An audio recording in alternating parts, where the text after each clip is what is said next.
ในระหว่างที่คุณเลื่อนฟีดไปแบบไม่ได้คิดอะไรมากคุณก็ค้นพบว่าอ่ะเพื่อนเพิ่งซื้อรถคันใหม่เลื่อนฟีดต่อไปอีกนิดนึงแล้วคุณก็ค้นพบว่า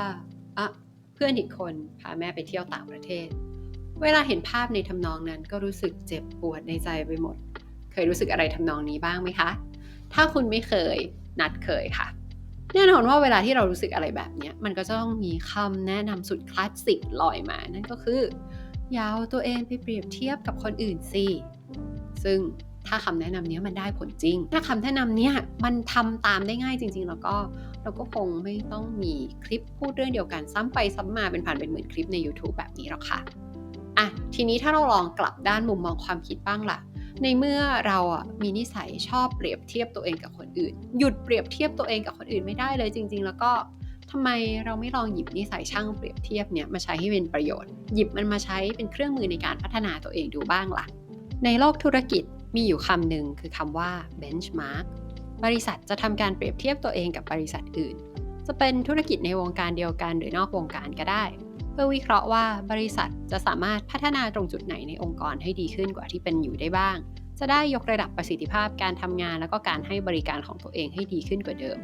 benchmark หรือว่าการเปรียบเทียบก็เลยเป็นสิ่งที่ในวงการธุรกิจเขาทำกันอยู่ตลอดเวลาอยู่แล้วในเมื่อการเปรียบเทียบเป็นเครื่องมือที่มีประสิทธิภาพในทางธุรกิจมากขนาดนี้แล้วทำไมเราถึงไม่หยิบหลักการเดียวกันนี้มาใช้กับชีวิตของพวกเราบ้างล่ะคะทำได้ด้วยเหรอคุณอาจสงสัยได้สิคะเรามาเปรียบเทียบตัวเองกับคนอื่นกันให้ลึกสุดๆไปให้สุดแบบที่คุณไม่เคยทำมาก่อนวันนี้เราจะมาเปรียบเทียบ3สิ่งนี้ไปด้วยกันคือสิ่งที่คนอื่นมีสิ่งที่คนอื่นทำและสิ่งที่คนอื่นเป็นวันนี้อยู่ดีๆคุยกันเรื่องนี้ค่ะ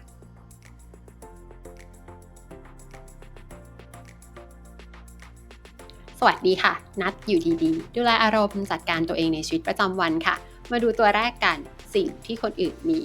เวลาที่เราเห็นข่าว iPhone ออกรุ่นใหม่หรือว่าเห็นกระเป๋าใบใหม่ของคุณเพื่อนก็ดีแล้วเราเกิดความรู้สึกว่าอยากได้บ้างแต่คุณอยากได้ของชิ้นนั้นจริงๆหรือเปล่าคะ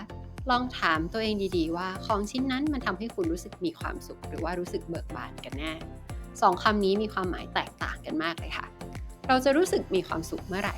เช่นตอนที่เราได้เลื่อนตำแหน่งเราได้ไปเที่ยวหรือว่าเราซื้อของชิ้นใหม่เข้าบ้านเหตุการณ์เหล่านี้มันจะทำให้เรารู้สึกมีความสุขอยู่ชั่วครู่แล้วไม่นานความรู้สึกนั้นก็จะจืดจางไปตามกาลเวลา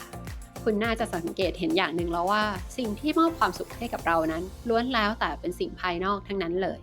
ส่วนความเบิกบานเนี่ยตรงข้ามกันเลยค่ะความเบิกบานเป็นประสบการณ์ที่ผุดเกิดขึ้นจากภายในมันจะมาพร้อมกับความรู้สึกอิ่มเอมแล้วก็อุดมสมบูรณ์เราจะรู้สึกเบิกบานก็อย่างเช่นตอนที่เราทำงานที่มันสอดคล้องกับความเชื่อทำงานที่เรารู้สึกว่ามันมีความหมายได้ดึงศักยภาพของตัวเองออกมาใช้ให้เกิดประโยชน์อย่างเต็มที่หรือว่าเวลาที่เรามีความสัมพันธ์ดีๆกับผู้คน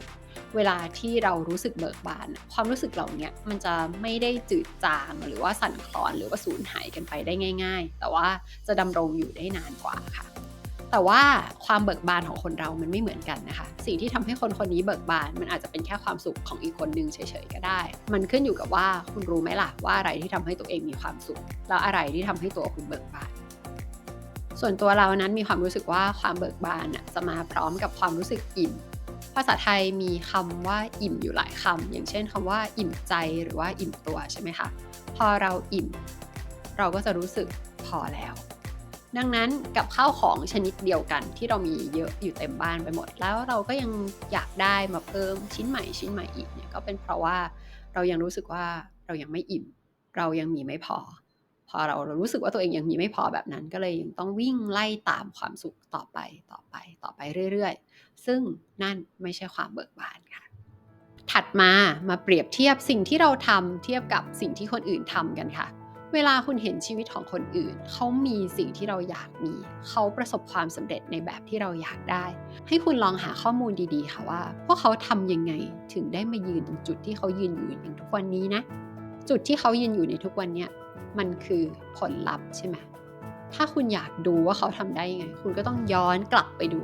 ที่เหตุนั่นก็คือคุณจะต้องดูวิธีคิดวิธีการใช้ชีวิตวิธีการฝึกฝนแล้วก็พัฒนาตัวเอง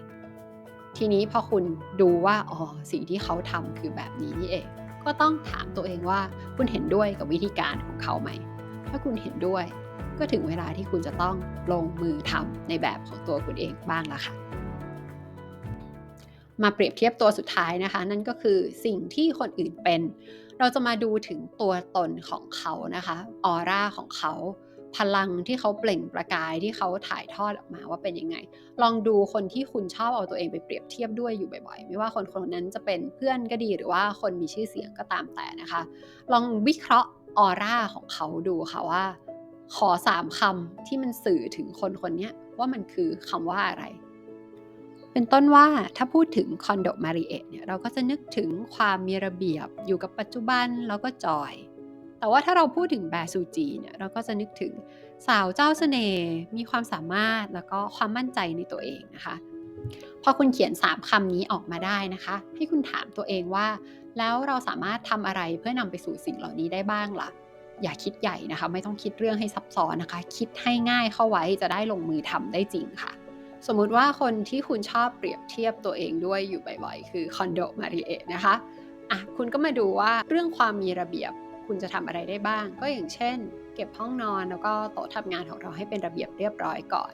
หรือถ้าคุณชอบเพราะว่าเธอดูเป็นคนที่อยู่กับปัจจุบันทั้งวิธีการพูดจาของเธอหรือว่าสายตาของเธอนะคะงั้นคุณก็เริ่มฝึกได้ง่ายๆโดยการฝึกหายใจหรือว่าฝึกนั่งสมาธิวันละ5นาทีก่อนก็ได้ค่ะแต่ถ้าคุณตอบว่าจอยคอนโดมาริเอะต้องเป็นเรื่องจอยอยู่แล้วอย่างนั้นก็เริ่มได้ง่ายๆโดยการเขียนบันทึกทุกคืนก่อนนอนตอบตัวเองว่าวันนี้มีเรื่องอะไรดีๆเกิดขึ้นกับคุณบ้างแล้วคุณก็รู้สึกขอบคุณกับสิ่งเหล่านั้นที่เกิดขึ้นกับตัวเองค่ะหรือถ้าคนที่คุณชอบเปรียบเทียบตัวเองด้วยอยู่บ่อยๆเป็นคนแบบแบซูจีนะคะเราจะกลายเป็นคนเจ้าเสน่ห์ได้ยังไงก็เริ่มต้นจากการฝึกฝนทักษะในการฟังค่ะ ทักษะ active listening เนี่ยมันจะทำให้ใครก็ตามที่เราไปพูดคุยด้วยรู้สึกว่าพวกเขากลายเป็นคนพิเศษนะคะ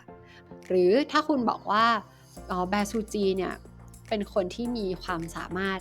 หลากหลายมากเลยนะอย่างนั้นคุณก็จะต้อง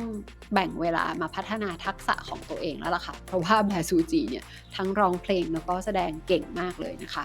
หรือถ้าคุณบอกว่าแบซูจีเนี่ยโดดเด่นเรื่องความมั่นใจที่แลดูน่ารักของเธอนะคะงั้นก็ต้องเริ่มต้นจากการจัดการเซลฟ์เอสติมของเราค่ะ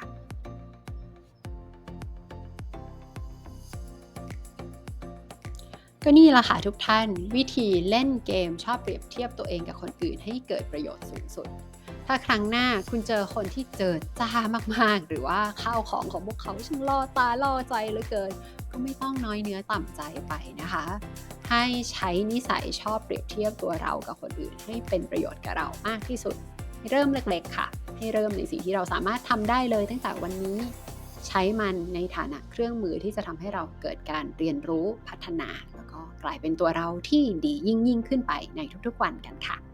ขอบคุณที่ใช้เวลาอยู่ด้วยกันขอบคุณที่ติดตามรับชมอยู่ดีๆ Live Well อย่าลืมว่าคนสร้างสรรค์ใช้ชีวิตสร้างสรรค์ดูแลตัวเองทุกท่านสวัสดีค่ะ